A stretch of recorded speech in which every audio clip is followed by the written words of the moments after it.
Meg, what was it like working with Roddy Piper? Where are you? Right there. Over here.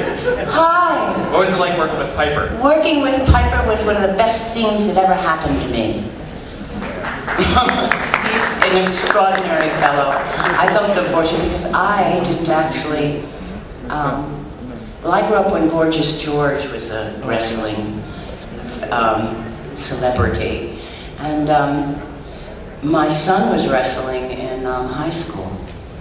And I went to meet Mr. Piper and Mr. Carpenter and just had a lovely conversation. We all just talking about our children, work, and of course meeting John was extraordinary because he's done everything before anybody ever did anything and made it all his straight from the get-go. An extraordinarily gifted man, insightful and thorough and creative.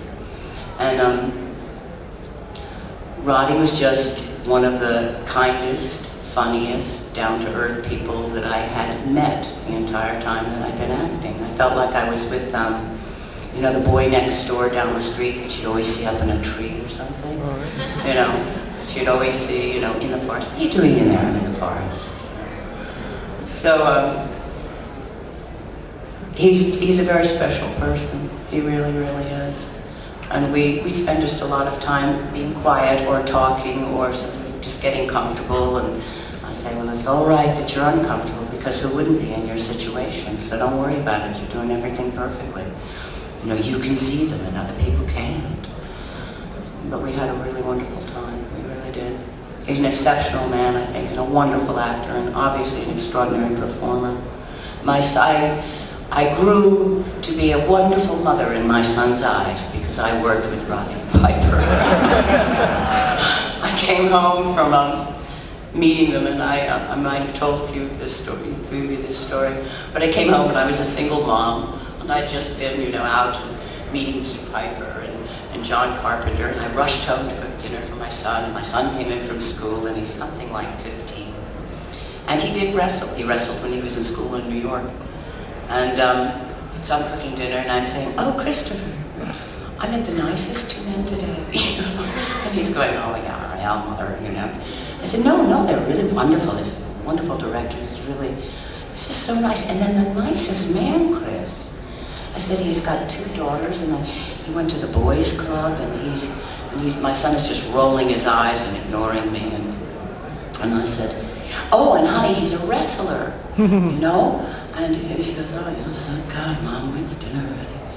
And then I said, oh, he wore a kilt, and his name is Rowdy Roddy, and my son went, Piper? And I said, yes.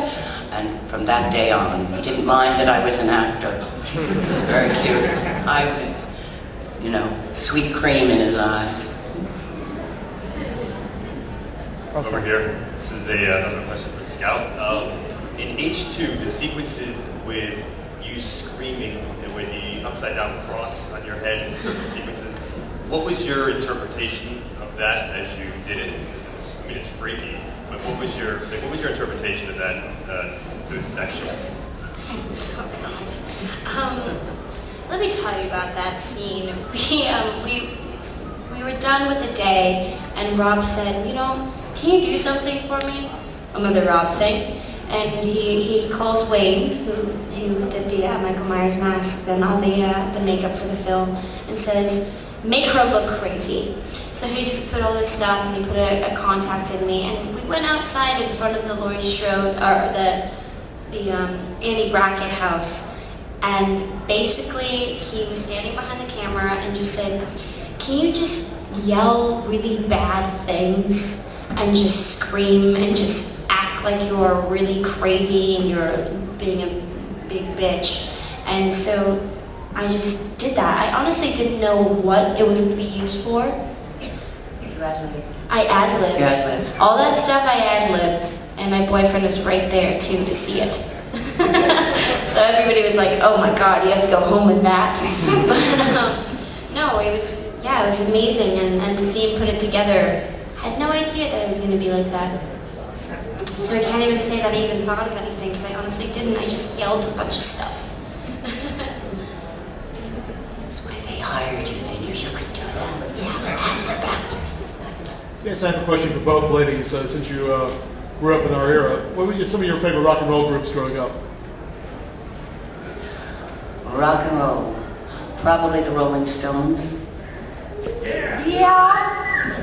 And I also was I was also very much, I loved the Beatles, I loved the Beach Boys. I loved the band. Oh yeah. Anybody know Robbie Robertson? Oh yeah. Levon Helm. The Last Waltz. So wonderful. Mr. Robinson now scores all of Martin Scorsese's films. You know. Who else did I really like?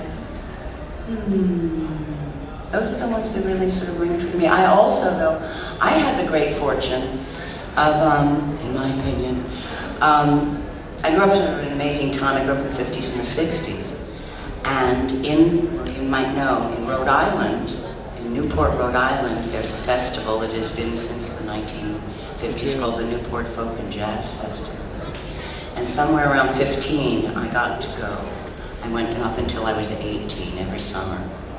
And so it was an extraordinary, outdoor concerts, and I got to see Mr. Dillon be introduced by Joan Baez, and just sort of incredible blues guitarists, Lightning Hopkins, and oh my God, Dave Van Ronk, and I mean, it was just really a wonderful time for me. And so I'm very fond of that time. Thank you. Yeah. The same, Rolling Stones and the Beatles, and I do enjoy Motley Crue quite a bit. That is definitely a good one. Wearing a Danzig shirt.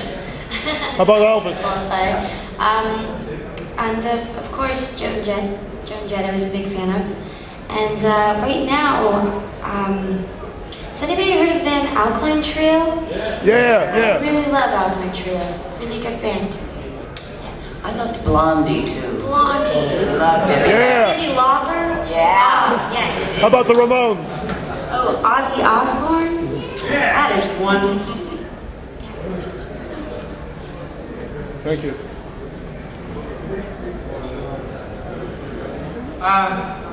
Hi, this is for Meg.